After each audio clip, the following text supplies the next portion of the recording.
Good afternoon, good morning, everyone. Also, welcome to our panelists today. I saw Dr. Maita.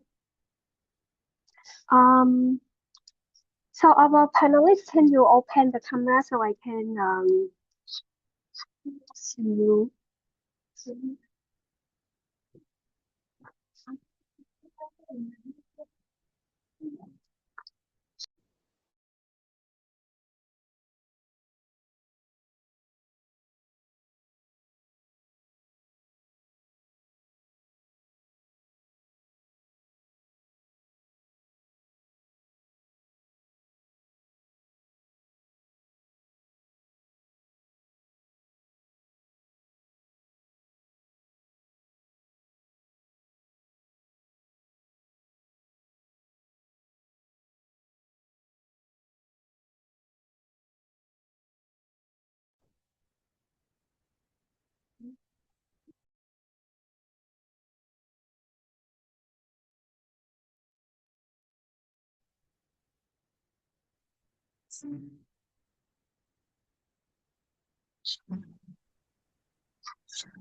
good So good afternoon, afternoon, Dr. Dr. Maita.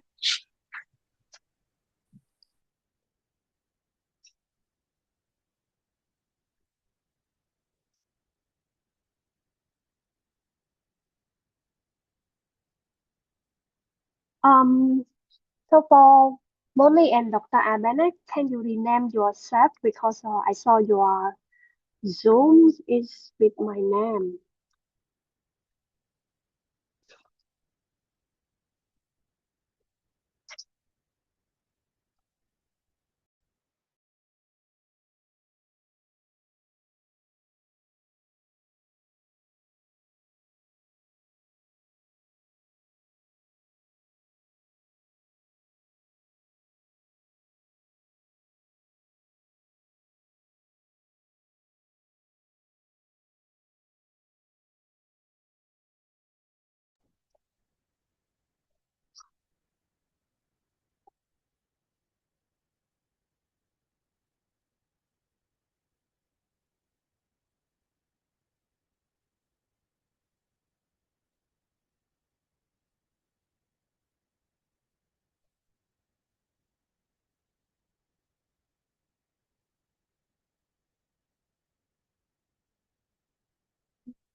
So we're waiting for one more panelist, Moni. Moni, are you here? Oh, hi. Yes, I'm here. Oh, I see. But you can rename with your name. I saw still my name Rosake on your account. See.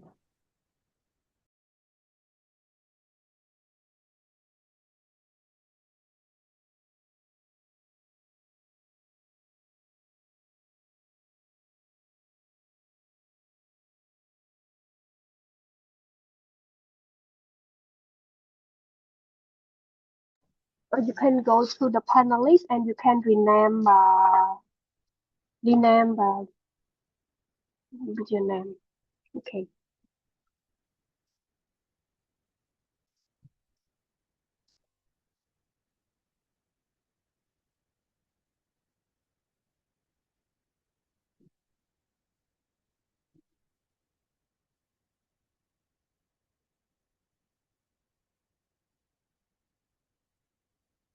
Okay, so now it is time. So I would like to say good morning, good afternoon, and also good evening, everyone, and warm greeting again.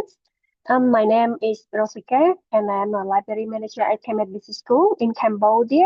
And I also serve as the chair of Academic Library Division of the Cambodian Library Association, um, where my role is to support the academic and university library institution of higher learning. So on behalf of Kemet Business School and the Cambodian Librarian Association, it's my great pleasure to welcome you to today's webinar on the theme from AI literacy to AI fluency, transforming education through immersive learning and research. And we are delighted to welcome all educators, librarians, researchers, students, and colleagues from Cambodia and abroad. And the present today reflect a shared interest in understanding of how AI, immersive technology, and education are shaping the future workforce and learning environment. So before we begin, a few housekeeping notes for all participation, audio and video are muted, so please engage actively using the chat box, and please submit your Q&A in the Q&A box, and we will address them during the dedicated Q&A session. And we are also welcome to introduce yourself in the chat by sharing your name, organization, role, and LinkedIn profile for the future collaboration. So after the session, we will share the video recording and the speaker slide to you via your email. So, a brief introduction overview of our webinar. Today, we explore the journey of AI literacy to AI fluency.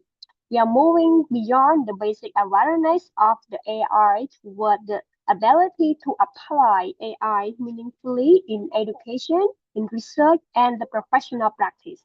So, we will also able to hear today the perspective on the graduate readiness in an AI-driven workforce, the immersive teaching and learning using AR, VR, and MR, and workplace expectations and the reality for recent graduates. So the last one, we will know how the education institutions can better align the learning with evolving industry needs. And we are honored to have a distinctive panel of our speakers from Asia, Europe, and beyond. So our session today will proceed as the follow. So we will proceed with the first presentation from Professor Mr. Moni on the topic the right fit with what every graduate student know before entering an AI driven workforce. And then we will follow by the presented by Dr. Placement from the University of Autonomy Runner on the topic AI literacy and AI in education, the immersive teaching learning through AR, VR, MR, and technology, emerging technology. And the third presentation we will visit by Miss Abena, the Senior Assistant Professor and Researcher from Sofia University on the topic recent graduate workplace reality and AI expectation. So after the presentation, we will move into a 30-minute blend panel discussion, followed by a 30-minute audience Q&A session.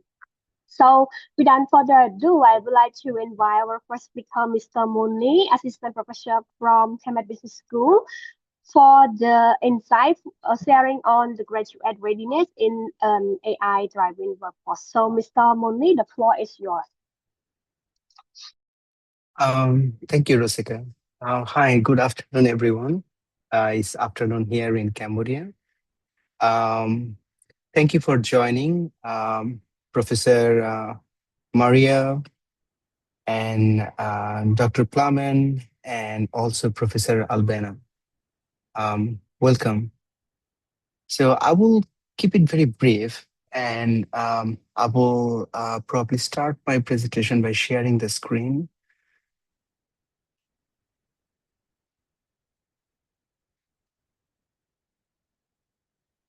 Just give me 1 second.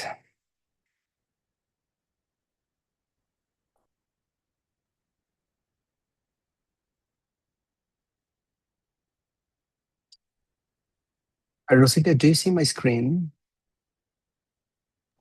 Yeah, I see your screen.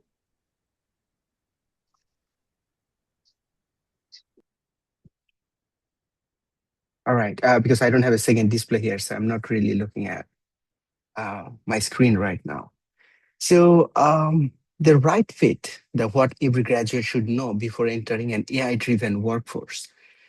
So right now, this is 2026. AI is actually no longer a future skill. This is something we needed right now.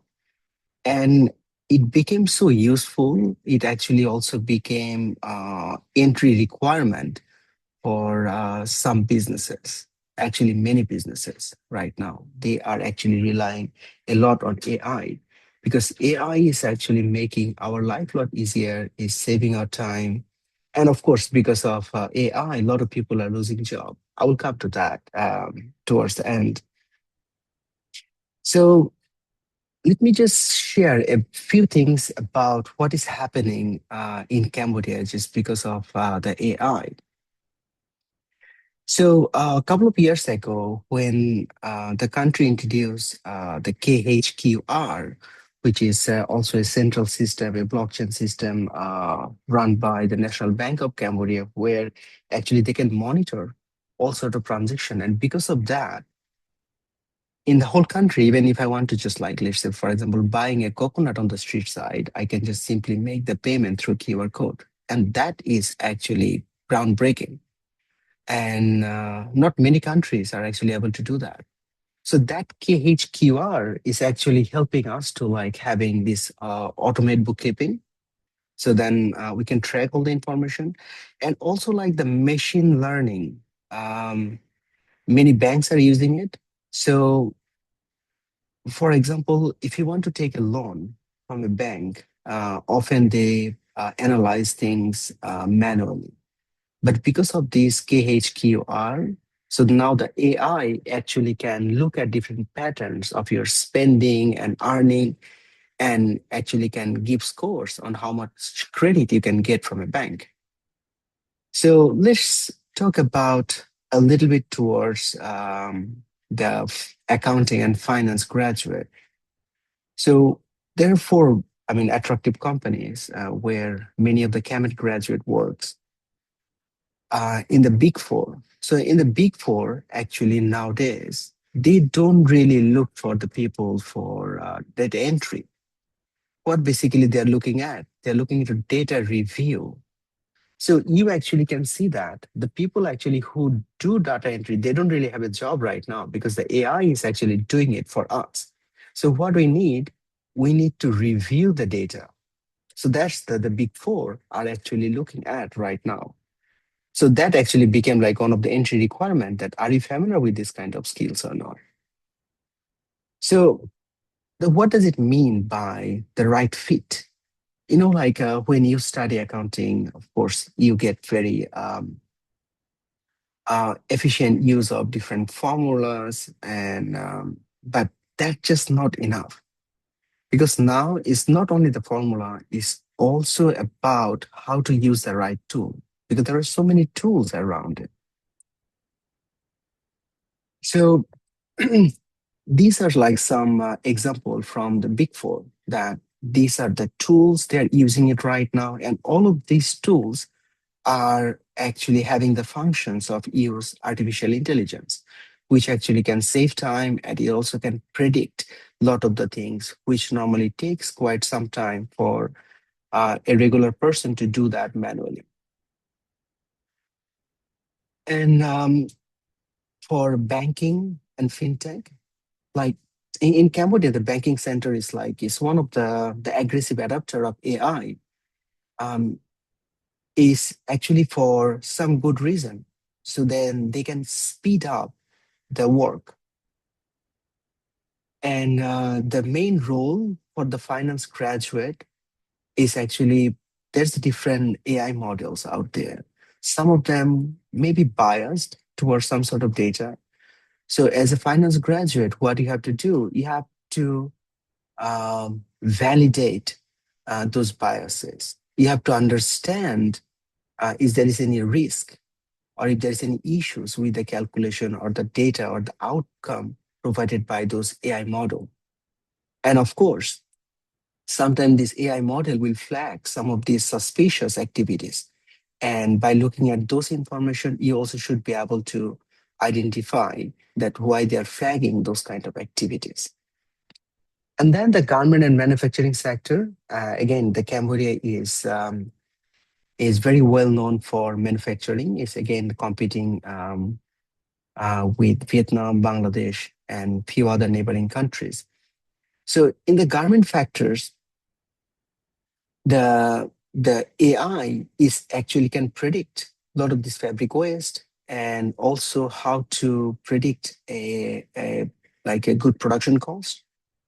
And also, it's actually moving away from the historical data, is moving more towards this predictive costing. So, like, let's say, for example, there's a lot of raw materials we are using in Cambodia is actually comes from China. So if there is any increase in those raw material, what kind of increase of the production cost is going to happen in past 6 months or in a year in the country? So the AI models actually can do that. So as a graduate, you should be able to interpret those information. SMEs and local businesses, like now there is like a lot of businesses, they still use the Khmer version of receipts.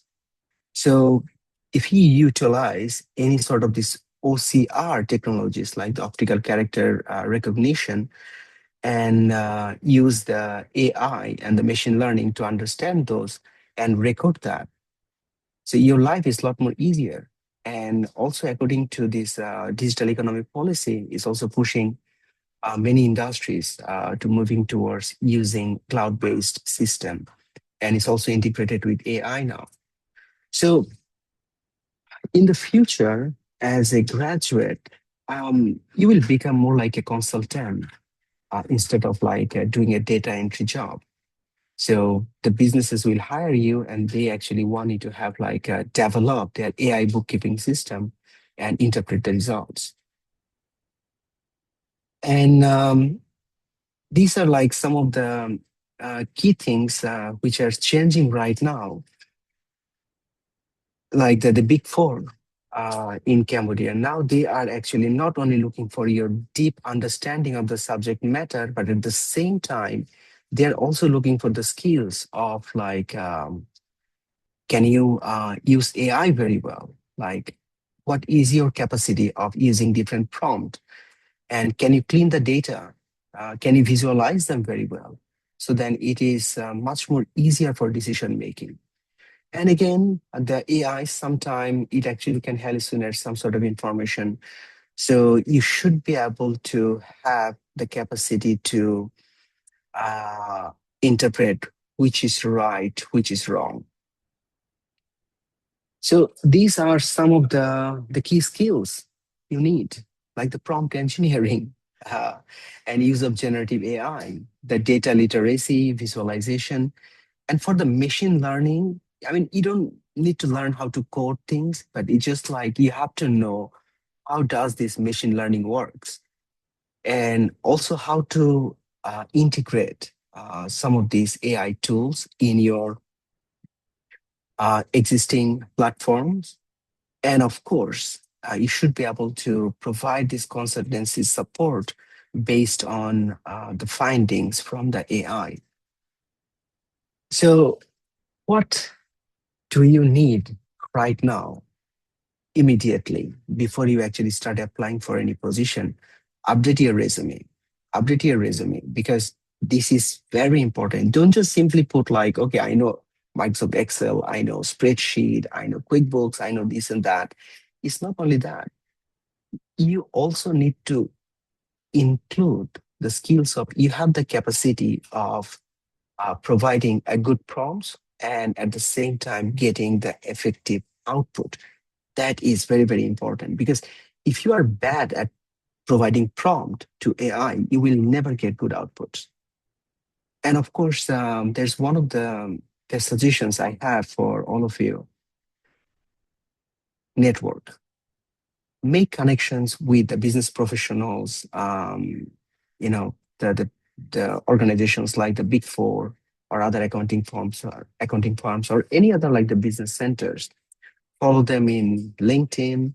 Try to understand what kind of new tech or new things they're using it. If they publish any articles, read them. And of course, have a like a very curious mindset. So then you will know what kind of technologies right now is used by many different businesses. Because that is very important. If we do not know what they will be using in those organizations, when we go and start working for those organizations, we'll be way behind. and that will push us to learn new skills again. And and that's not nice. When the organization find out that you are not competent, probably you don't have a future in that organization. So I'm just going to wrap up my whole presentation just by this slide, that AI will never replace the accountant. Accountant who use AI will replace the accountant who doesn't use AI. As simple as it is. So when you go to the workplace, you will see there's a lot of new people, lot of fresh graduate, there's a lot of young people, and you will see many of these older people, they do not have a job because they are not having enough fluency in AI. So you you can be from any major. You don't have to have IT background. You don't have to have the capacity to code. What do you need? You need to know how to use many different AI tools. So that is the most important part. And when you learn many different types of AI tools, show off those things in your resume. Put new things you are learning, put it on your LinkedIn, write things about it. And that's how the businesses, they will see there's a lot of value in you and you have the recent capacity to actually work effectively in this, you know, the era of AI.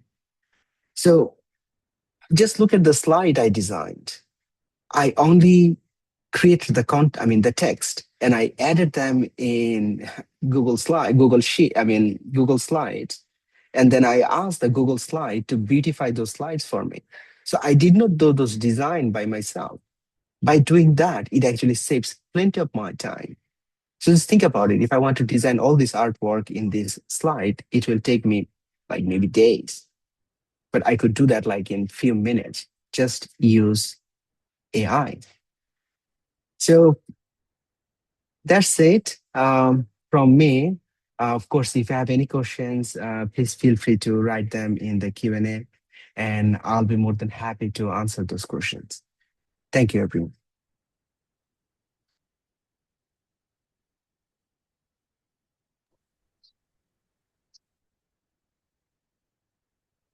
Okay, so thank you very much, Mr. Moni, for the insightful presentation. And everyone, if you have any question to Mr. Moni, please kindly drop in the Q&A box and we answer for you in the Q&A session.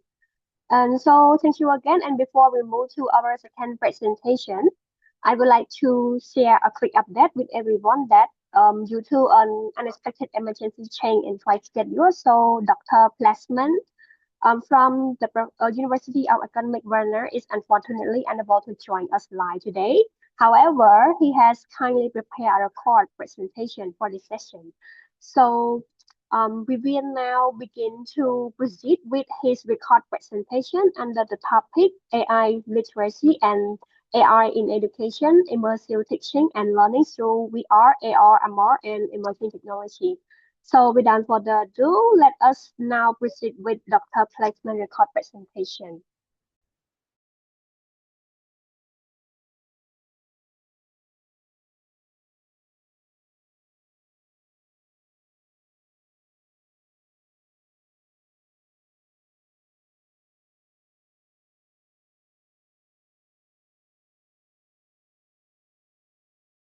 Lot is happening, everyone. A lot is happening in the beginning of this year. Leon Furtze, who you might know, published last week everything educators need to know about Gen AI in 2026. And at the same time, the report by Victory XR of 2024, Teaching and Learning with Virtual Reality, is again very much in discussion. So let me first share how delighted I am to discuss topics of global importance with colleagues from Cambodia, a country I know only by proxy from my limited knowledge about the Hmong population in Minneapolis. I am Looking forward to learn from you no less than you from me, which prompts me to share right away that back channeling using the chat session is very much appreciated and encouraged by me. If you are sharing your thoughts and ideas in the chat, will be to a great degree a positive testimony for me about the worth of the information I'm sharing with you. So please do feel most welcome to use the chat or outright interrupt and share your opinion and ask questions. My name is Plamen Miltonov, and you can find more about me on my LinkedIn profile, where I share activities and info on a daily basis. At this point, I would like to mention that for the past 3 semesters, I am working on building, organizing, leading, and assessing workshops and instructional sessions with faculty and students on AI literacy and AI in education. I'm more than ready to share more details and information upon requests.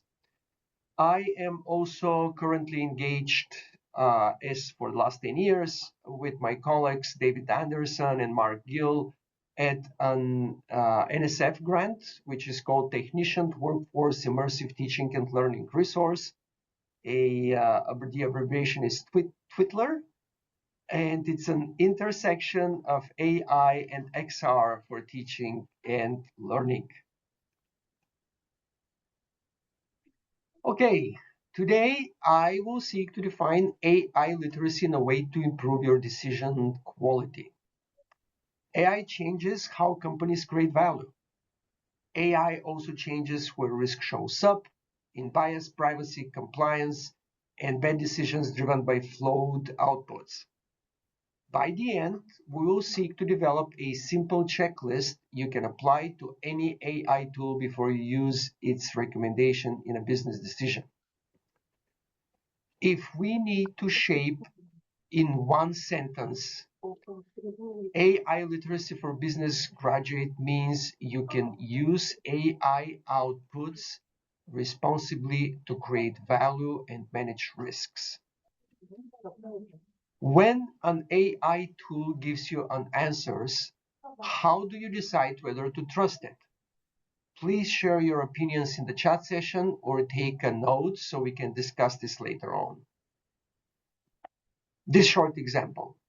An accounting graduate uses AI-assisted audit software. If the system flags anomalies, you must explain why they matter, not copy the output into a report. Share in the chat session your example. How do you understand AI literacy and what does it do for you?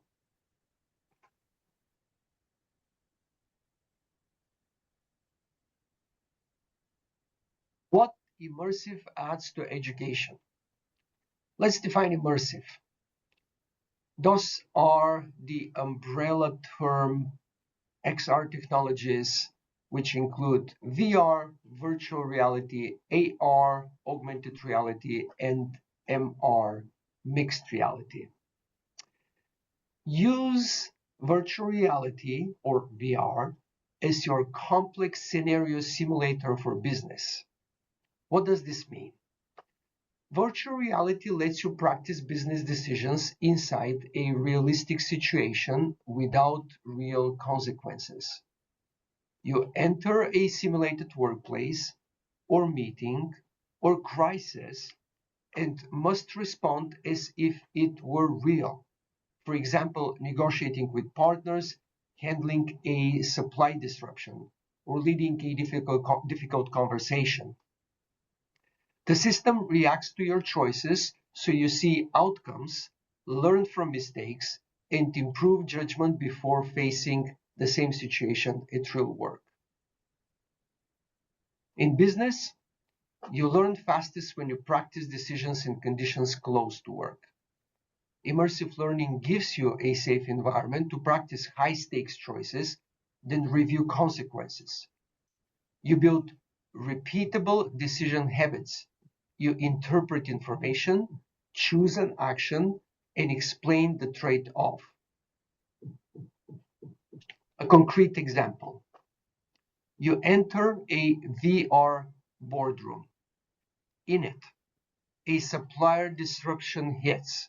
Sales wants to promise delivery. Finance wants to freeze spend. Operations wants capacity will drop 30% next week. Such VR environment lets you practice in a controlled and safe environment where you can choose a plan, communicate it, and then see outcomes across cost, customer churn, and employee overtime. Skills you gain: situation assessment, prioritization, stakeholder management, and communication clarity. In a similar fashion, AR can help you in real time with contextual operation and analytics. What does this mean? Augmented reality, for example, places useful business data on top of the real world so you can see numbers where work happens. Instead of studying a chart on a slide, you look at a space or process and see information appear there. For example, how slow a warehouse zone works, which shelf sells less, or where costs increase. This helps you understand problems faster and choose actions based on what you see, not on abstract averages. Immersive learning aligns with programs that prioritize practical competence and employability. Instead of memorizing concepts for exams, you enter realistic business situations where you must apply accounting rules, financial logic, marketing analysis, or management principles to make a decision. You practice how to act, justify your choice, and accept consequences before you meet real clients or report to supervisors. This shortens the gap between classroom learning and workplace expectations, where performance depends on judgment, accuracy, and professional communication. Share in the chat session, how do you envision using augmented reality, whether through a phone or goggles, and enhance your skills and abilities?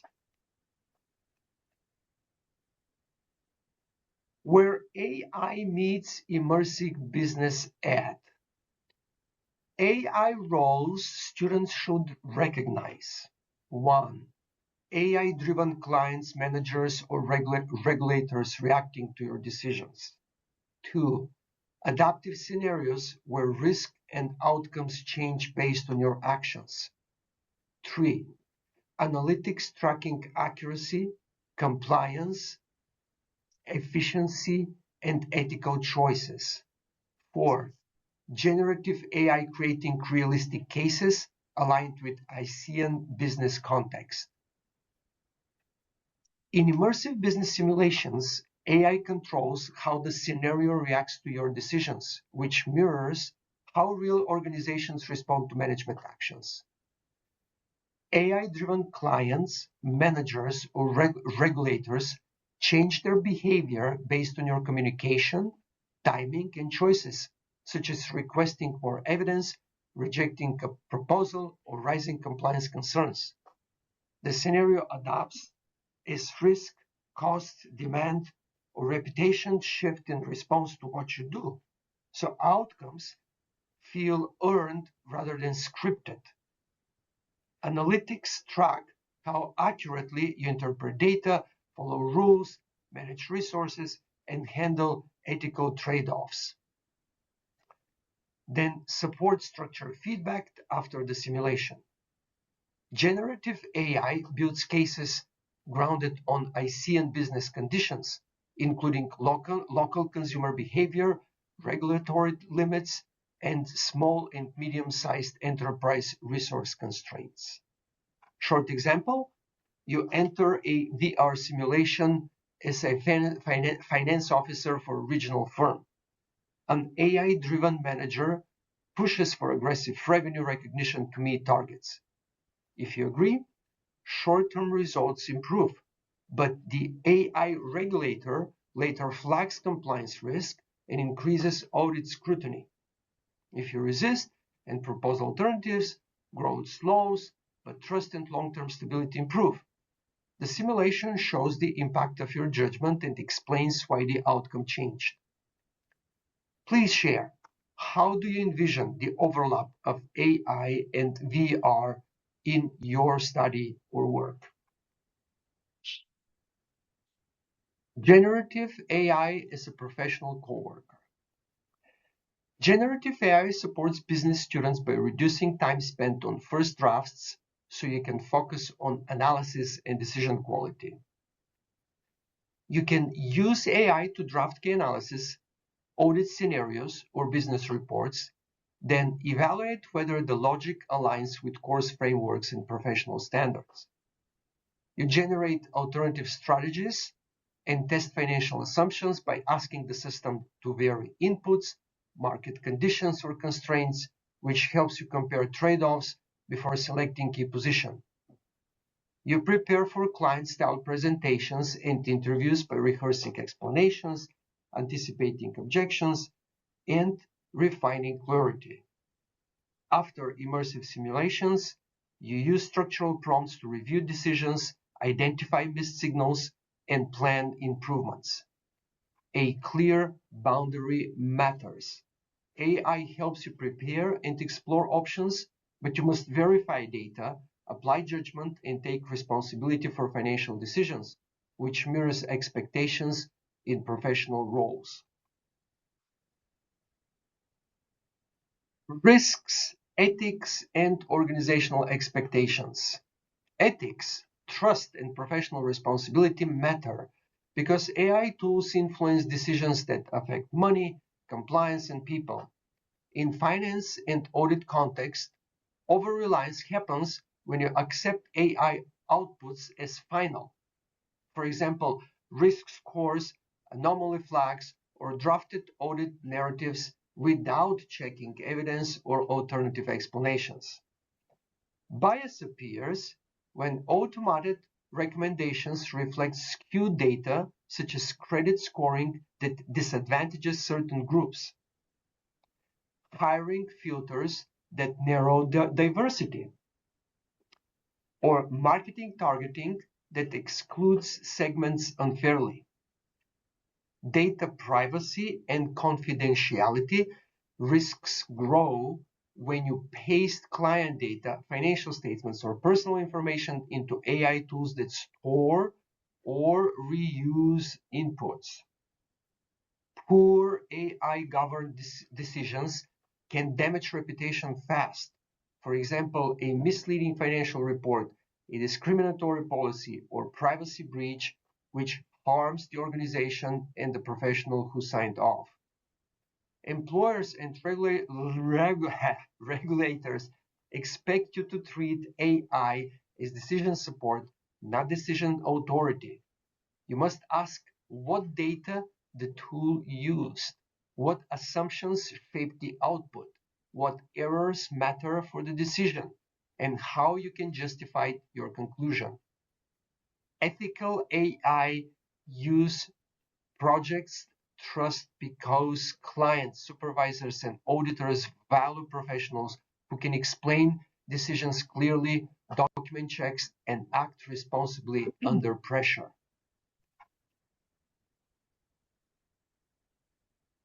What do we live with today?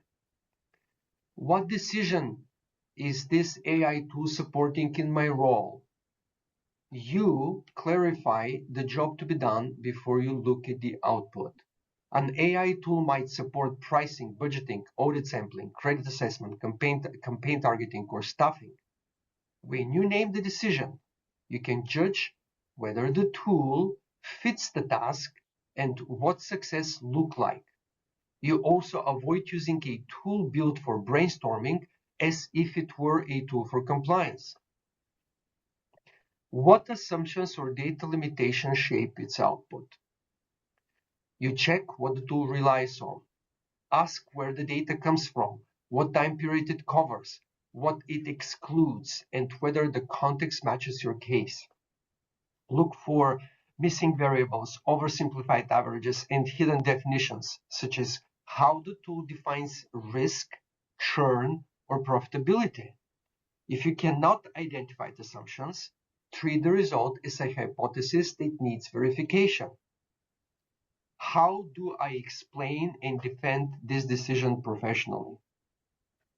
You prepare to communicate your reasoning to a supervisor, client, or regulator. You state your conclusions, your evidence, your checks into remaining uncertainty.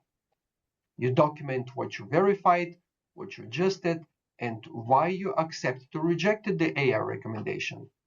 This is where professionalism shows up, because accountability stays with you. In short, immersive learning lets you rehearse business decisions under pressure. AI literacy helps you justify these decisions with evidence, ethics, and professional responsibility.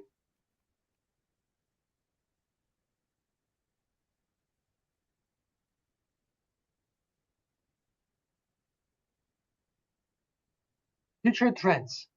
Business education will increasingly combine AI and immersive tech to make learning more adaptive and closer to workplace practice. AI will personalize virtual environments by adjusting scenarios, pace, and support based on your progress, while AI tutors inside virtual reality and mixed reality simulations will give targeted prompts and feedback during tasks like negotiations, audits, and strategy decisions. Simulations will become more realistic and responsive, with market stakeholders and risk changing based on your choices. Schools will also embed these tools into curriculum design and expand VR, AR, and MR for remote collaboration and training, so you practice decision making and communication in settings that match modern work. Key takeaways for business graduates. As a business graduate, you strengthen your career readiness when you build AI literacy and use immersive learning to practice decisions under realistic constraints. AI literacy helps you interpret AI outputs, question assumptions, spot risks, and explain choices in ways employees and regulators respect. Immersive learning gives you a safe space to apply knowledge in scenarios like negotiations, client meetings, audits, operations disruptions, and strategy shifts, which improves retention and sharpens strategic thinking because you learn through consequences and debriefing.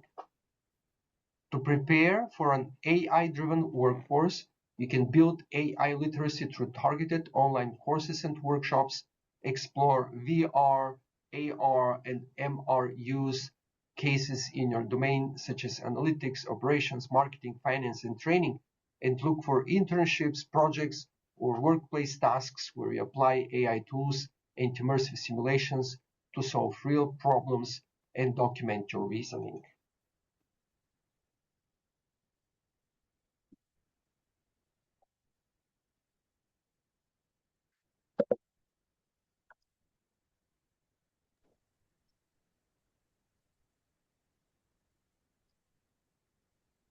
So I think after the recording session during the panel discussion, I will wrap up some key takeaway from Dr. Placement. So without further ado, I would like to invite our next speaker, presented by Ms. Albana, the Senior Assistant Lecturer and Researcher from Sofia University, to present on the recent graduate workplace with reality and AI expectation. So, Ms. Albana, the floor is yours.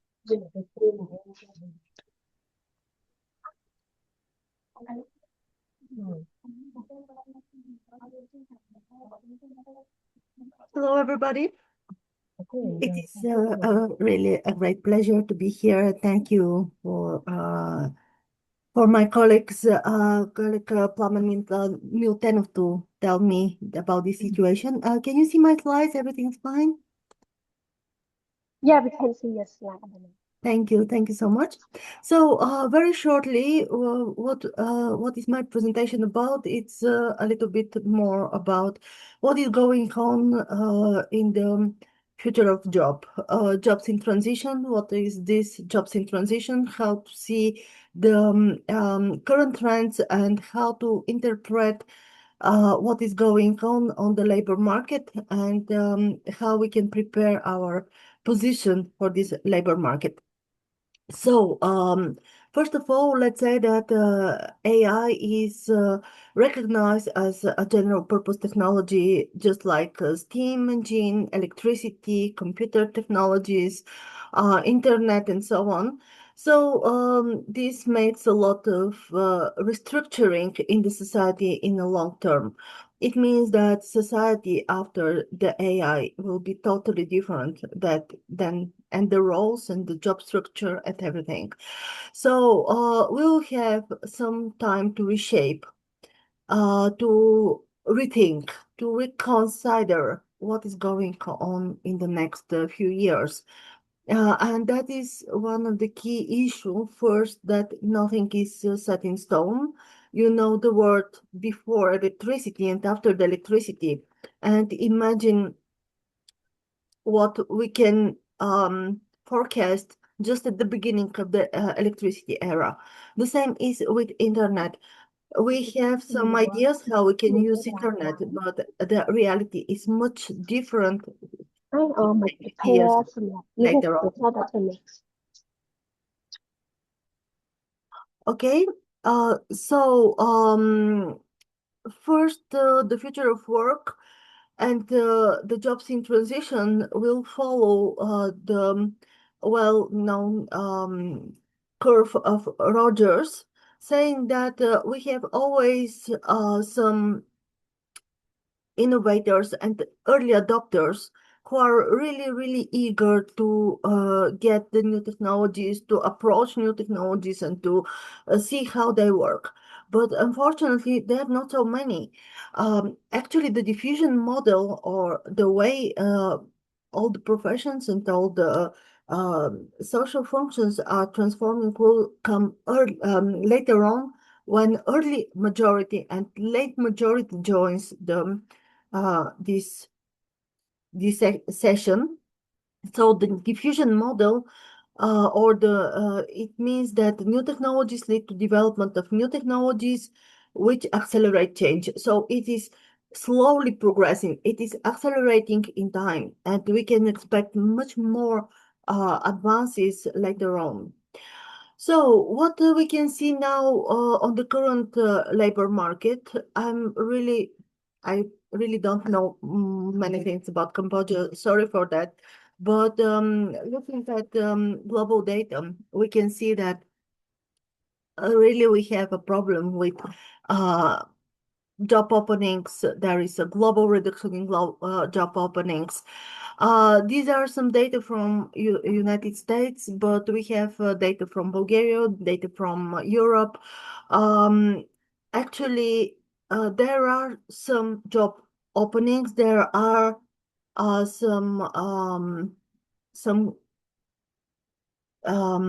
positions open, but actually reserved for senior experts. And one of the key problems today is the job offerings and the job openings for entry level positions. And this is a very big problem for our graduates and for our young people. Actually, there is no many options for young people to go to the labor market.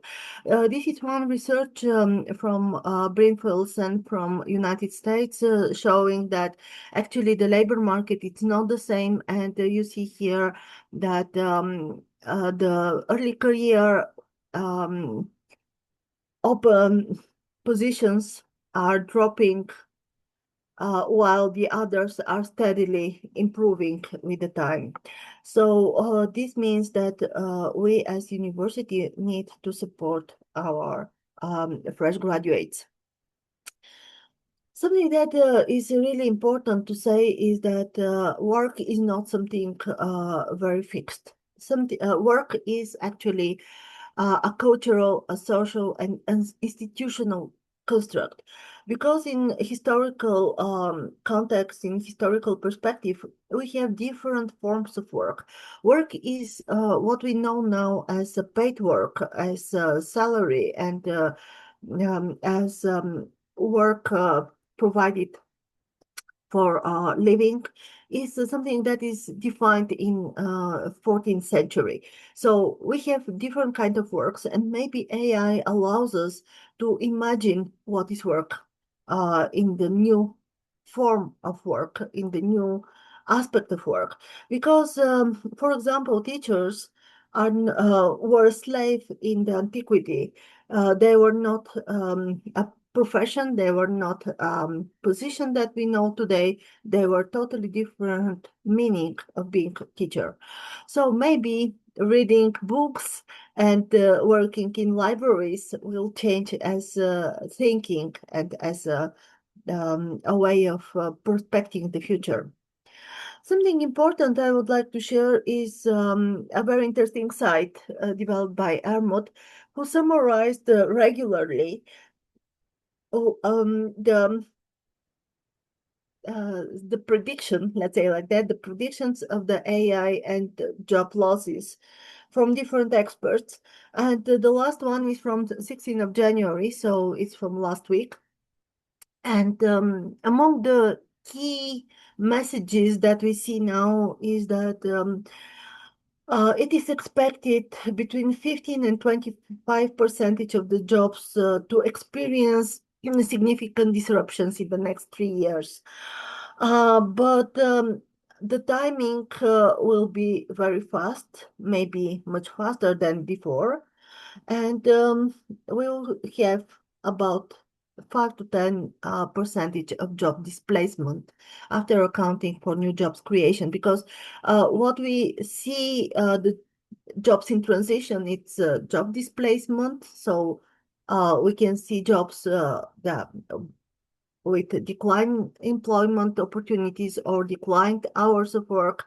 We have job reconsidering, job reshaping, job retasking, or jobs with changing task composition. So we have different kind of tasks and how they can reflect on these jobs.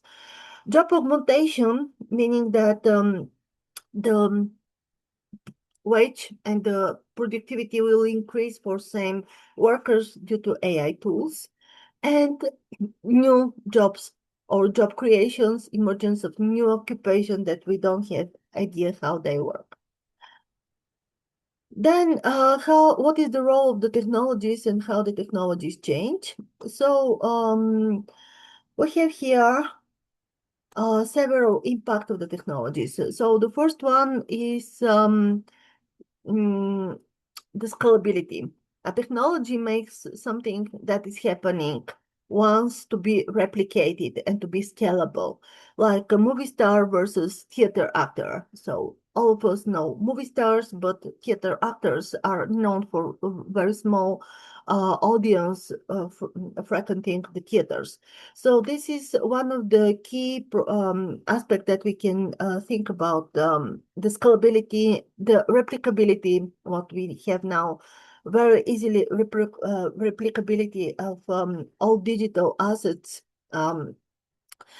Then it can become a part of physical assets as well. Platforms, new intermediaries emerge. For example, MOOCs, streaming, to restructure the labor connecting to audiences, visibility, and displacement. So all these aspects will come with the new technologies and will improve with the new technologies. Maybe with when we have now the digital world, maybe we'll have the same for the physical world. Imagine you see a bag and you like it and you can replicate it just by the picture of it. Or you can have platforms connecting 3D printers with with facilities, workshop facilities, and replicating all elements in the physical world. So a lot of disruptions will come from the new technologies for sure. And how to see the jobs in transition, how to see how jobs are changing, and how to work on that. So first is the technology perspective. As our colleagues earlier mentioned, we can see how and what AI technologies can do now, and we can reflect what is this changing on the economic level, on the company level, and on educational level. And then all these changes go to social perspective. What is happening in the social perspective? So more in details, when AI capabilities grow and we have more reliable, more scalable, most costly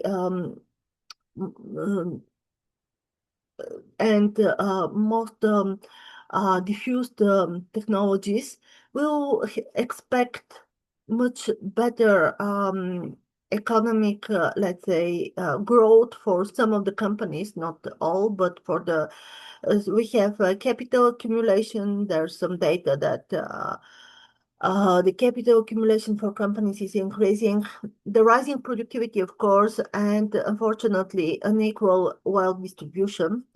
So this means for companies the choice to automate, to augment jobs and positions, to cost cut or to orient to value creation.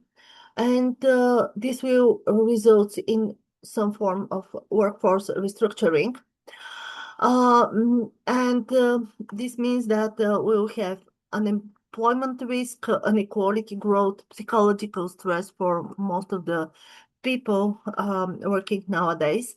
And we have, from educational perspective, if we are not reacting fast, we'll have a gap, a skill mismatch between the graduates who are now leaving the academia or educational systems and the demands from companies.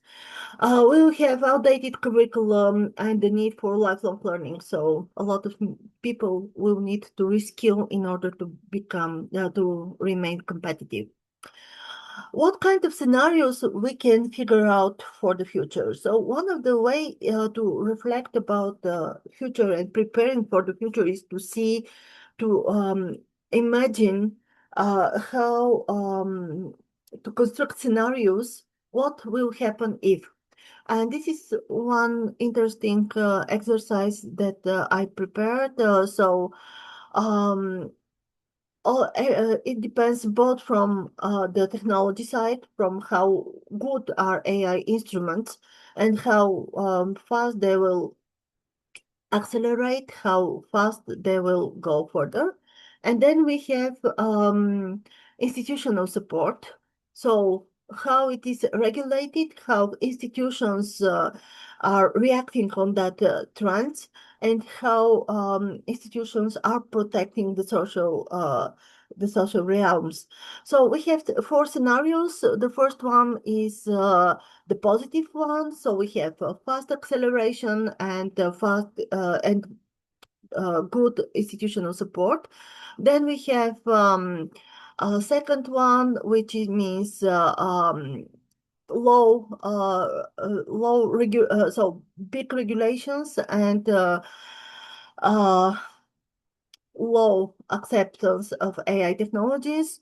Scenario 3 means that AI adoption happens unevenly across sectors and across regions, and it is a little bit laissez-faire mode, so everybody do whatever he or she wants, and nobody is protecting actually the social interests. And the last one, the scenario 4, is about accelerating adoption, but the educational systems and institutions fail to adapt, and many young people are facing skill mismatch and cannot afford the labor market needs.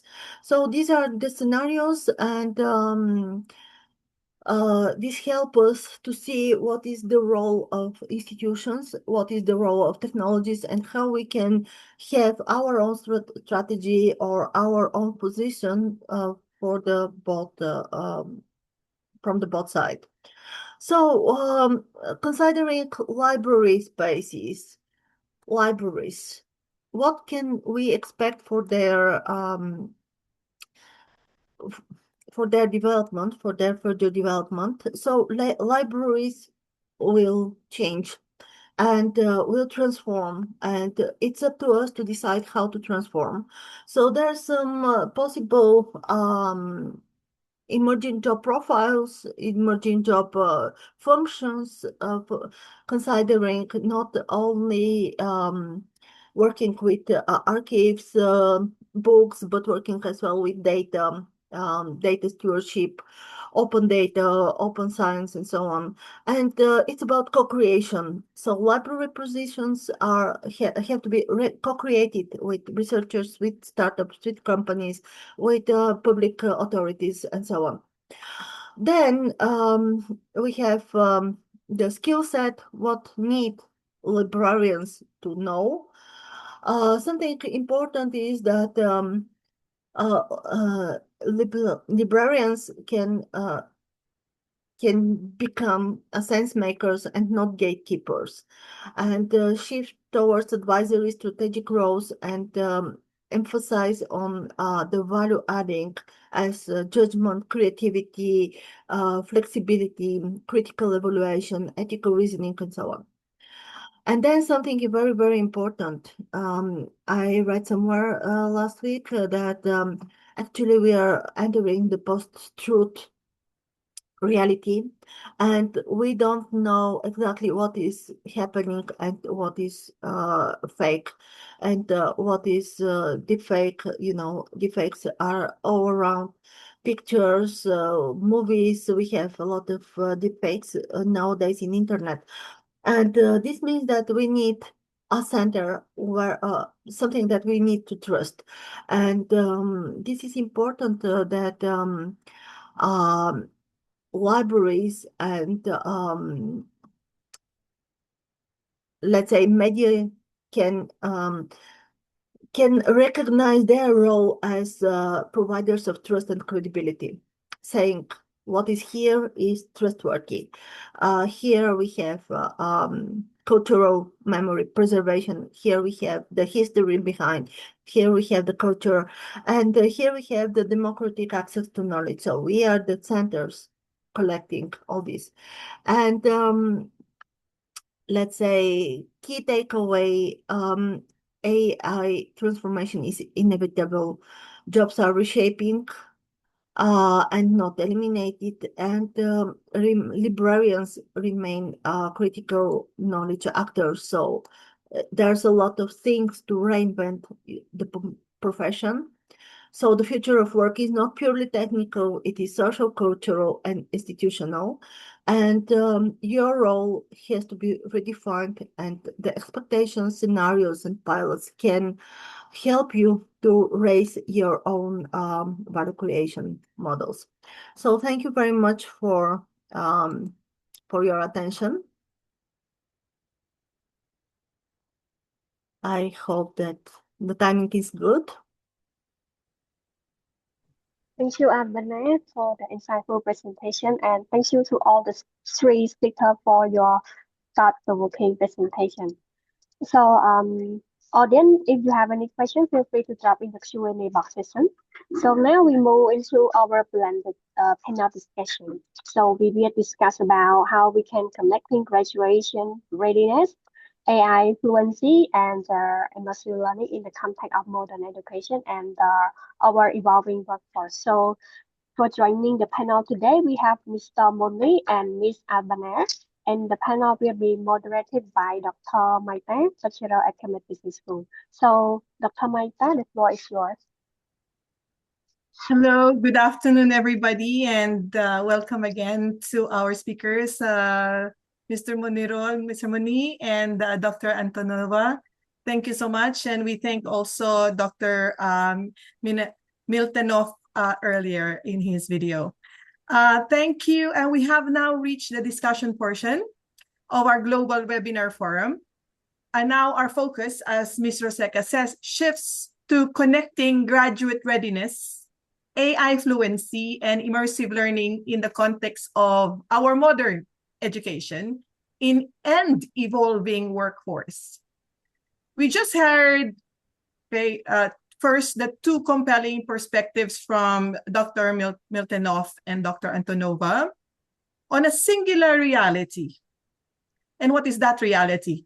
That artificial intelligence is not just a tool, but now it is a general purpose technology that is reshaping economy, much like, well, electricity in another century, and or the internet again in a previous century did. And so Dr. Antonova has warned us of entry-level job crisis, where junior positions are becoming the canaries of the coal mine industry long time ago. So regarding automation. So simultaneously, Dr. Miltonov has offered us a pedagogical solution, like utilizing immersive technologies to simulate high-stakes environments where students can safely practice instructional control and decision-making. All right? So our goal now is to bridge the gap between these macroeconomic shifts and the classroom strategies needed to ensure our graduates are not just surviving, but thriving in these jobs in transition. So first, let me thank again Dr. Miltonov for his insights on intersection of VR and AI. His presentation highlighted that AI literacy is not merely technical skill, but the ability to understand, question, and apply AI in learning contexts.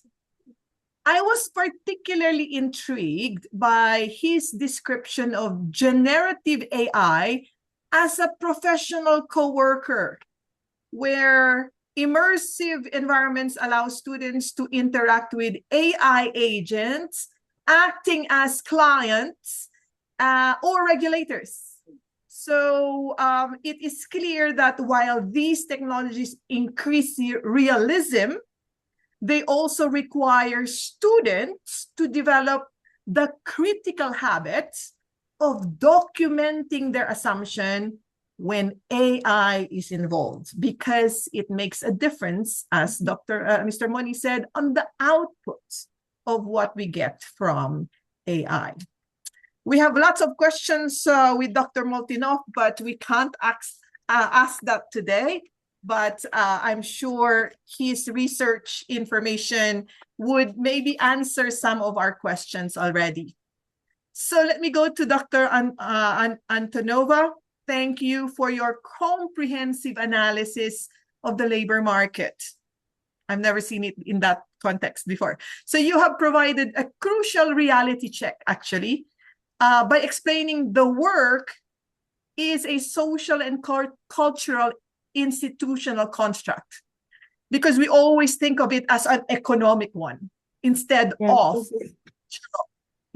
and social. Okay, so, and also technical. We used to think it as technical. So your model of jobs in transition, distinguishing between displacement, retasking, and augmentation is vital for us to understand. It is, well, sobering to see your data suggesting that entry-level and junior positions are facing the most significant disruption and hiring freezes, which is actually scary, creating increased uncertainty for fresh graduates. So I have 3 questions for you, Dr. Antonova. I'm sure the rest would have questions too. But I like your 4 scenarios. You outline the plausible scenarios for the future work. I think that is very, the boxes you presented are very descriptive. You obviously want, what do we want to avoid? We obviously want to avoid scenario 4. Is that correct? Yeah, yes. Characterized by fast AI, but weak institutions. It is a mismatch in skills. So my first question would be, what are the most urgent steps educational institutions must take to push toward scenario 1, where there is high AI adoption and also institutional supports? Dr. Antonova? Well, thank you. Thank you very much for your questions and for your insights. Actually, this is a very different perspective because everybody discuss jobs from technological point of view, from economical point of view, but there's few persons who reflect that jobs are not set in stone. I mean, it is flexible and we can change it. So how to approach scenario number one? It's first to recognize that we have the power to restructure our institutions. Let's say first, education is it's not so fast changing, and it is a traditional industry with it's in Bulgaria we say that this is um, um, this is based on traditions, this is based on experience, this is based on good practices from the past.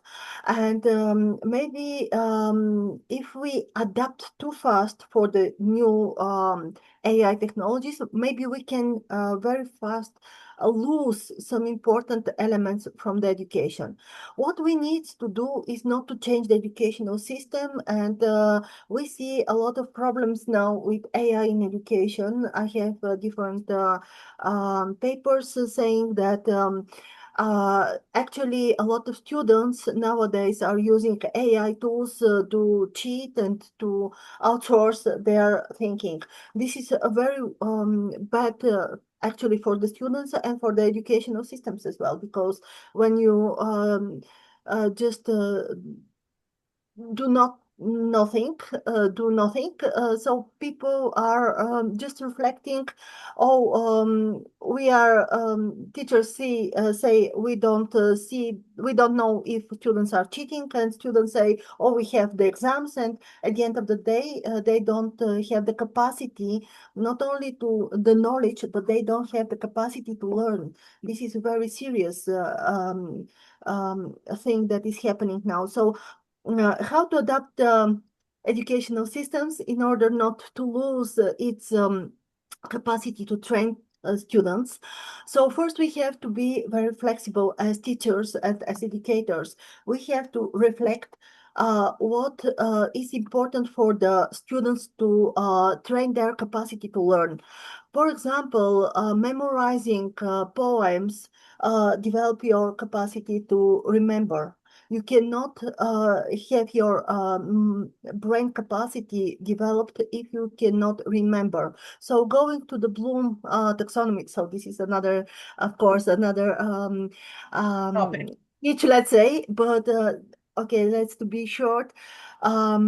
We need to be flexible, the teachers. We need to be flexible, the government or the authorities who are guiding the educational systems, who are managing educational systems. And we need to approach students openly and saying that it is not to prepare for the future, they have to step for the past and to work in these kind of scenarios. I mean, to reflect what to change, what to leave, and how to build the world they want. So this is something important from educational point of view. Yes, yes. I think that you're correct. The structure of education is still very much effective. It's the adjustment. I think the adjustments is bottom up and top down. Yes. Yeah, I think that's what you are trying to show. All right, thank you so much. My second question is, your research indicates that routine classification tasks are less in demand. We know that. Whilst skills like ethical reasoning and facilitation are growing. Now, for a recent graduate facing the hiring freezes you mentioned, how can they demonstrate this intangible human skill to a potential employer? Unfortunately, yes. Unfortunately, the situation is not so easy. So it is not the fault of the recent graduates. The situation is that employers or institutions or educational institutions has to uh, be the leaders of this to help fresh graduates to because the crisis is not because of one profession or one sector or one company. It is all around the world. It is global, and this is general crisis. And institutions, for example, can ask employers to provide more internships even if they are not paid, but they'll make young graduates much more adaptive for the labor market. Educational institutions can provide additional internships inside the educational institution, so approach employers and so on. So it is not based on the capacity or the effort that fresh graduates can make. They make their best. The problem is much general, and it must be decided on a more general level, from my perspective. Yeah, thank you so much, Dr. Antonova. My third question, though, I think you covered this at the end of your presentation, but I will ask nonetheless. Maybe you just give it as your we can walk away from certain information that or actions that probably each of us can do coming out from your presentation. So you described a vision where libraries evolve into digital innovation hubs and high trust AI cultures. In the context of our post-truth reality and the deepfakes you mentioned, how can information professionals move from being gatekeepers of the information to sense makers to help the public navigate this landscape? This is the most difficult question. I cannot imagine it. Let's say this is a very creative way, but we need that. Actually, we need some centers where we can believe the information that is true. I mean, today we have so many fake news all around. Let's say it's not fake news, but it's um, fake profiles, fake books, fake movies. We don't know. I mean, imagine after 5 years, maybe the situation today. There's some data that almost half of the content in internet is generated by AI. What will happen in the near future?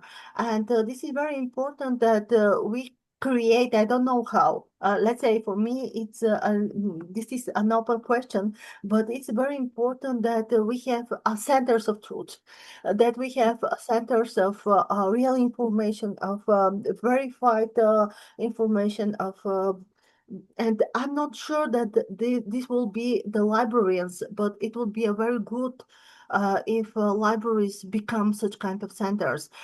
People say that media can work on this as well, but this is a very big problem with media because they have a very disruptive business models. It is a very long story, of course, but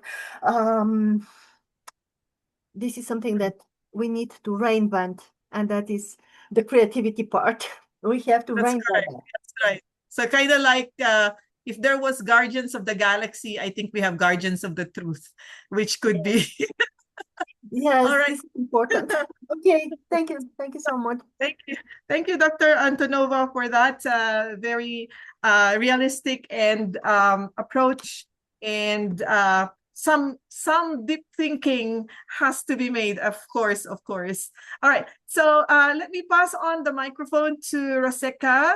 I think there would be questions for Mr. Mooney too.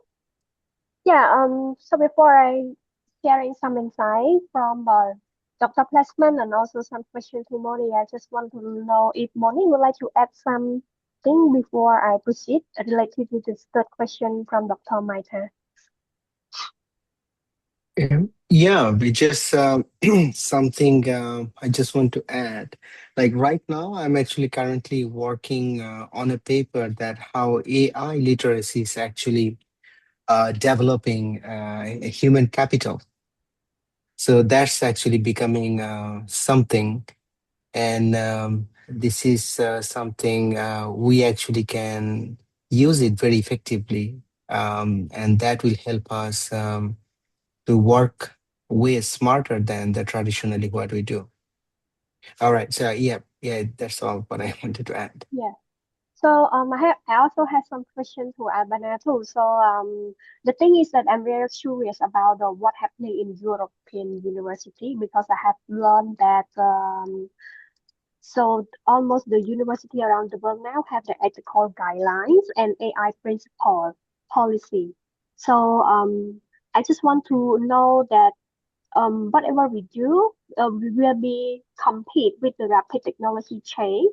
But I just want to know the practice of the AI government, AI governance, like how the European University produce the AI governance policy framework that connect everyday teaching, assessment, and student experience they exist in what focus on the current workforce and the European context because we know that there is some particular points that we should focus is that not all the university governing AI in the ways that genuinely support the learning ethic and the graduate readiness, or are they mostly just only reacting to the rapid technology change? So I just want to know about the current practice and what the the framework and the how we can connect with your university in European context. Thank you.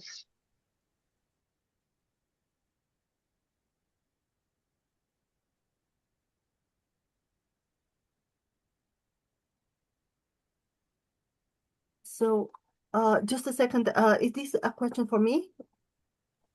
Yeah, because I would like to Okay, know okay, about the okay. Yeah, framework. so let's say that in our case, it is very interesting because we are researching a lot of AI policies and AI ethical guidelines, but actually in our university, we and in our educational systems, we have just a few recommendations, and we don't have such kind of guidelines or policies, and it's a little bit lacking behind. Maybe we are reflecting more on European level, waiting for more strict, let's say, recommendations. But in Bulgaria, I can say that today is a little bit mismatch, a little bit the scenario three, so nobody knows exactly what is going on. So I cannot give you a good practice from my personal experience. Because there's two points of view. One is that the technologies are very fast evolving, and if we regulate some kind of technologies, maybe we will skip some other. And the it is still in research. I mean, we are just seeing the impact of AI in new students and how they are working. So, unfortunately, I cannot give you some good recommendation about that. There is an AI Act, and this is a very highly political document. It is not reflecting our daily activities. It's about how to regulate on a high level what is admissible and not. But students and especially the ethical part of that is not discussed in university, and it should be. In all professions, in all specialities, students have to discuss ethically what is admissible and what not, and what is their role using AI in their professional life in the future. Yes, thank you, Abena, for the sharing. I would like to say as well for the Cambodian conflict because my team already dropped some research related to the Cambodian conflict. So there is one interesting research that recently published in 2025. It talk about the AI governance in the higher education, covering on the trend policy and the knowledge gap. So one important thing that I found is that we have AI fluency that is increasingly functioning and as the informal form of governance. And the study also shows that the institution relying only on the rule or restrictions struggle to keep pace with the fast-moving AI tool where the governance seem more effective, where is where students and faculty understand how AI systems work and where their limitations are and how to use them responsibly. And this connects directly to the idea of graduate readiness.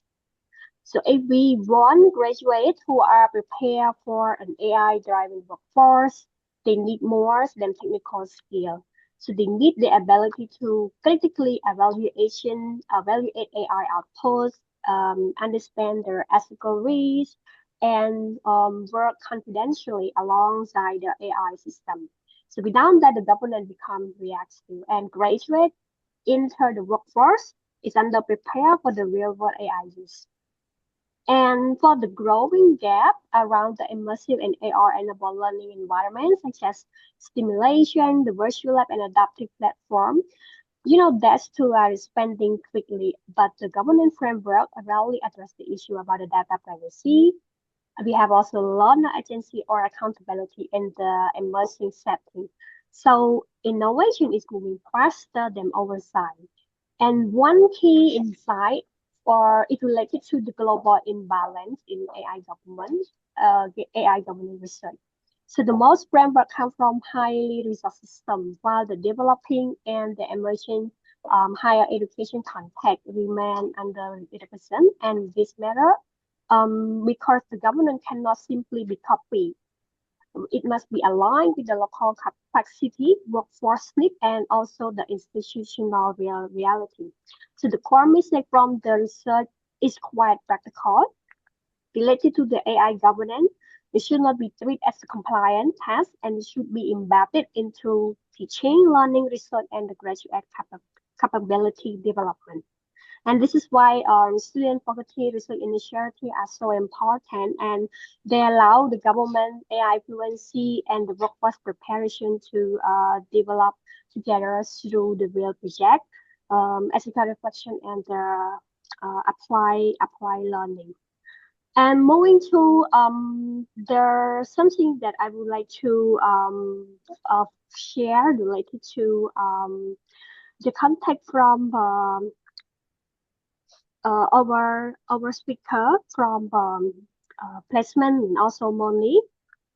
There are few takeaways related to money. You talking about the example from banking to fintech to government and manufacturing and to finally SME and the local business in Cambodia.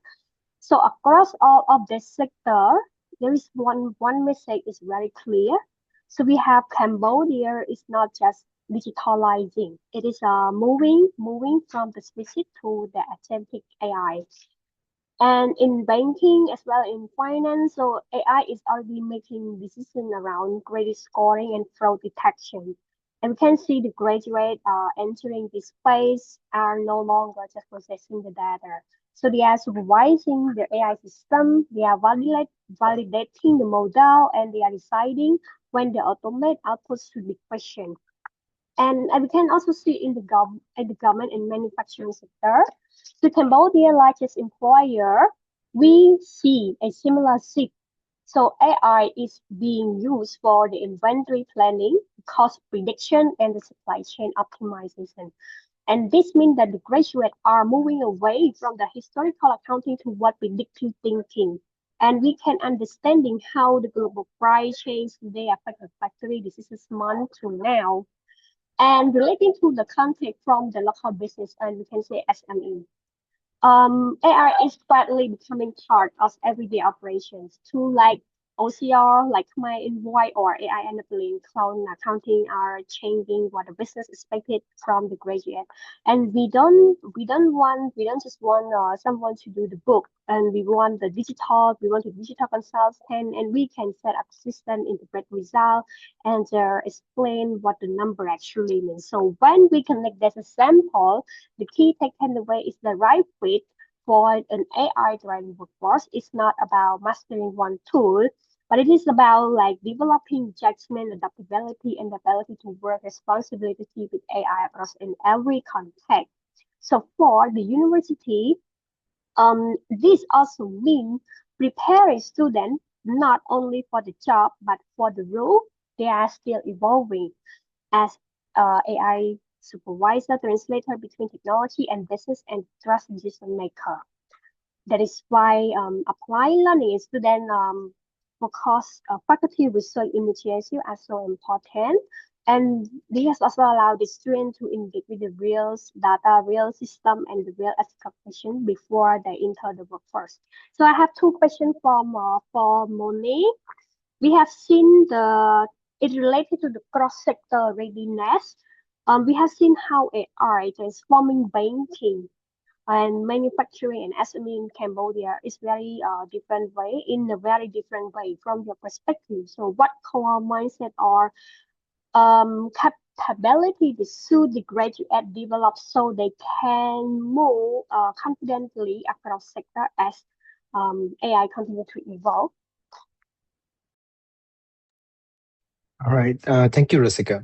So before I answer this question, I just want to share a little bit to our the young students probably who is not familiar with the traditional banking system.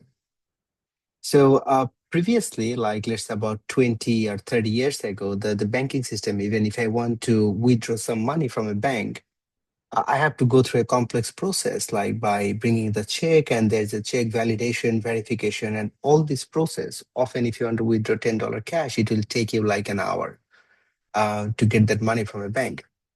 So, what happens when all the banks were digitized?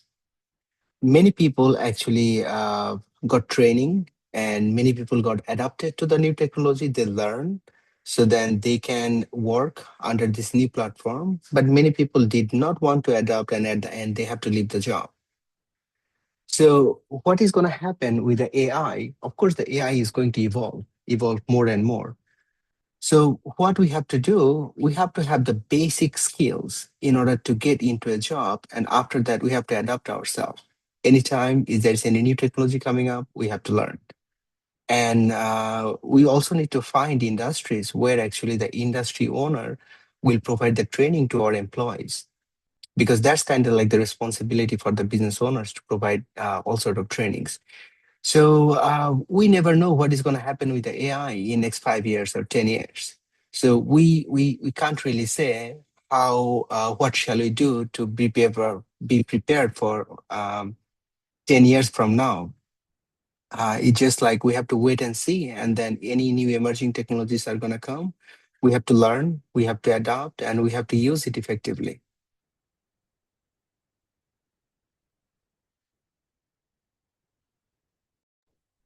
And one more question is do you think that we are promoting the student particular research initiative? This is what I can think of around AI, especially applied area like previous fraud detection from the perspective. So what kind of research project based experience that best prepare graduate for this role as the data supervisor or data decision partner? Thank you for the question. You know, like for the research, we don't really know until we start reading what other people are doing it. So there is no specific guidelines of this is the specific area you should be researching on. But again, if you are doing some sort of research, try to identify what is the practice in the current industry. This is where actually we have to build our skills. And after that, there are going to be like a lot of follow-up research. But as I mentioned earlier, that the AI is actually building the human capital nowadays. So if you ask me like that, what is the main research probably we should focus on? I would say like focus on human capital, how AI is actually building human capital in many different ways. So it's not going to be only like the data supervisor or any other things related to data. It could be on anything where the AI can help to build that human capital. So if we can, like let's say right now, I'm working on one with the Gen AI is actually building human capital. And because of Gen AI, people are actually willing to do a lot of things which they wouldn't do it without the help of AI. So yeah. So regarding the research, I don't really have answer for like, is there is any very specific or niche area you should work on? I would say like start with how AI is building human capital, and from there you expand into different areas of research. Okay, thank you, Moni. Thank you for the answering the question. We have three questions. I think we have already answered two questions from the audience.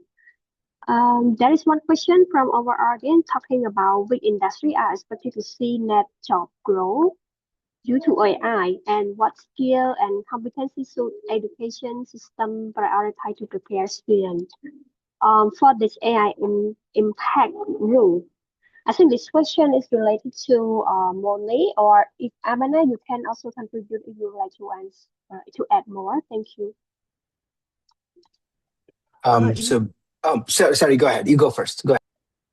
Okay, from my perspective, the first and the most growing role are the AI adopters. So AI experts who can implement AI technologies in companies. So this is my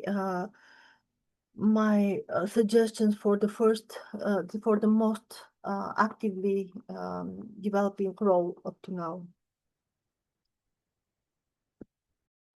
All right. So if I may add a little bit more. So, it will be everywhere. Just trust me on that. Is same thing happen maybe from the Cambodian perspective, probably Albania, you do not know. Cambodia is actually skipped mobile banking. So they went from straight the traditional to online banking.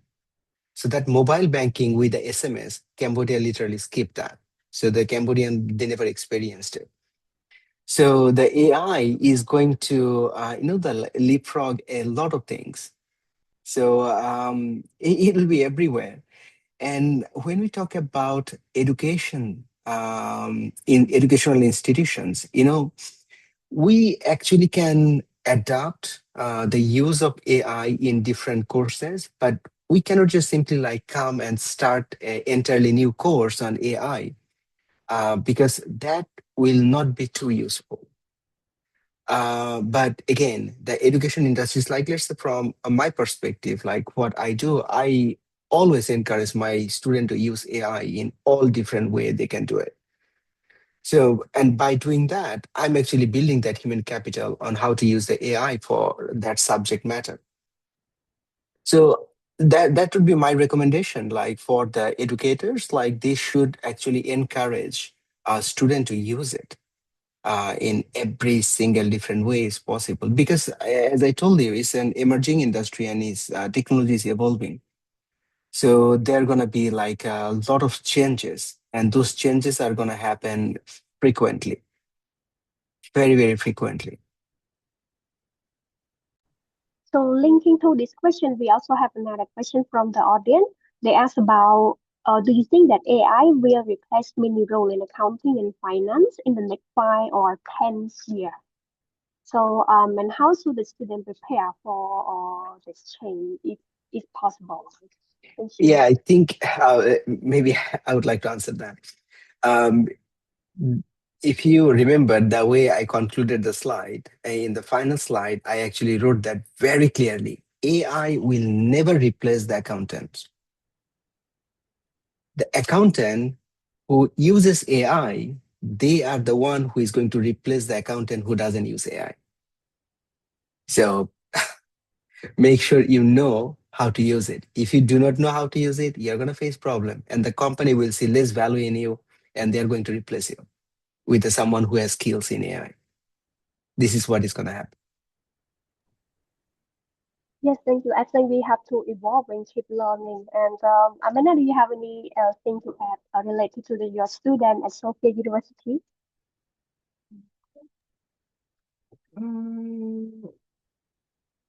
Okay, so I think that this is important to analyze the responsibility. Um, at the end of the day, a person has to bear responsibility, and if you have a role with a responsibility, like for example, accountant or like education or like law or like whatever it is. It is always a person who will have this responsibility and who will be responsible for the decision um, that are suggested by AI. So this is something important. If the persons will have to keep responsibility and to be responsible, what is the issue suggested by AI?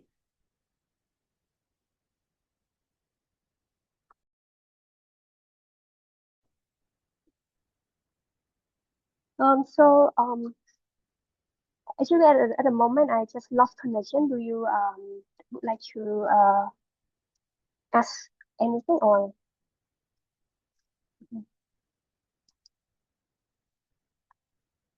Okay. I think we still have some time, so I can Dr. Maita will wrap up before we end this. But I would like to recap the key takeaway from Dr. Plasman. That we talk about the AI literacy, which is no longer optional. So the first central message from Dr. Plasman is AI literacy is not about becoming an AI engineer, or it is about having ability to understand. It is about having ability to understand and question and apply AI responsibility in the learning professional context. This is what I got from the first key takeaway from his sharing. And we can say that AI is already embedded in the assessment, feedback, and analytic, and the content creation, whether we continuously engage with it or not. And the second thing that I clearly saw that is clearly saw from Dr. Placement is how immersive technology, including VR, AR, and MR, change the nature of learning. So we can see that in European university, that environment increase realism, agency, and cognitive demands. And when AI operate inside the immersive setting, it shape how the learner experience scenarios, make decisions, and receive feedback. So without AI literacy, educators risk losing instructional control, and the student risk becoming passive user rather than reflexive decision maker. And last but not least, with the third, which is an important key taken away for the graduate readiness, is shift from using AI to supervising AI. So whether in business education or professional practice, value does not come from accepting AI output at the face level value. So it comes from asking strong questions, validating assumption, and recognizing the bias and taking responsibility for final decision. And Dr. Placement also reminds us that AI does not replace human judgment, which is already Moni and Abena also agree with that. It amplifies it and for the better or worse. So the highlight the responsibility of the educational institution, business school, university must integrate the AI governance, ethics, accountability into curriculum design and immersive learning experience. The student need opportunity through stimulation project and research. So to practice ethical decision making under AI influence, not just learn about it in the theory. So the message in our grade to our graduate is clear. And those who understand AI will make better decisions, but those who question AI will build trust, value, and also long-term career. So thank you again, and I'd like to move this floor to Dr. Maite, and who will share the wrap-up message before we close the session. Dr. Thank you Maite. so much, Roseka. Before we end, I would like to also thank you for organizing this webinar. I think it's very effective and it's very mind-opening, I believe. Okay, as we bring this forum to a close, a unified theme has emerged from our presentations and discussions. We must move from AI literacy to AI fluency.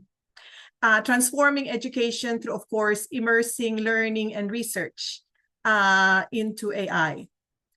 We are reminded that the future of work is not purely technical. It is social, cultural, and institutional.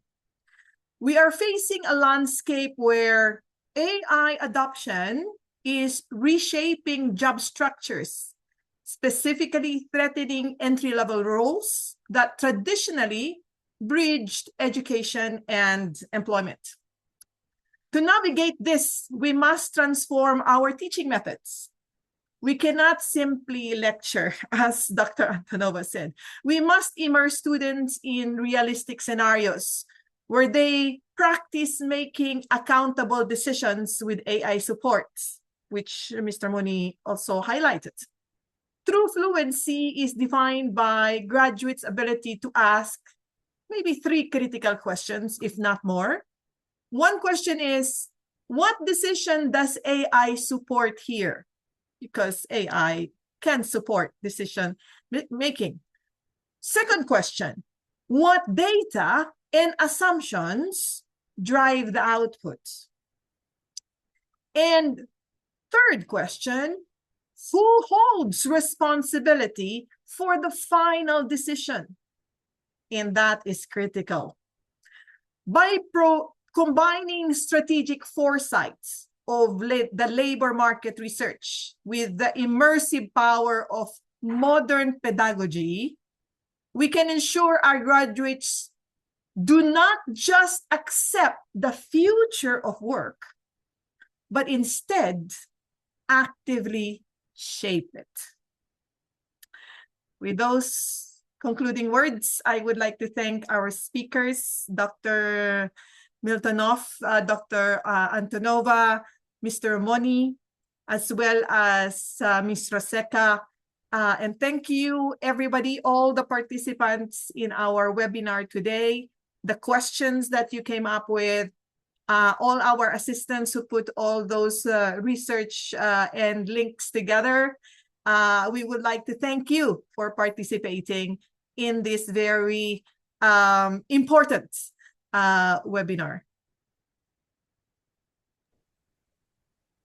So thank you, Dr. Maiter, for the expertly moderating the panel discussion. And I would like to express my sincere appreciation to everyone who participated today, and also to our speaker, Mr. Moni, Ms. Abena, and also Dr. Pesman. You are very insightful, and it's very better for us, make us understand how AI fluency, including their immersive learning, can transform education as well as connecting to the real industry and graduate preparation readiness. So my special thanks also to Cambridge Business School, the Cambodian Librarian Association, and also to European Union, and also all the colleagues behind the scene, my team who worked to organize this webinar.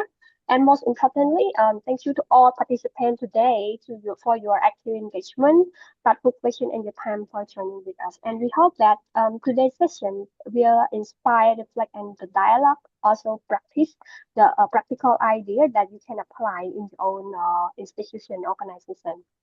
So once again, the recording and the slide presentation will be shared to your email. And thank you for joining us today, and we look forward to welcome you in our CLA future event. So have a wonderful evening. Thank you, everyone. Goodbye.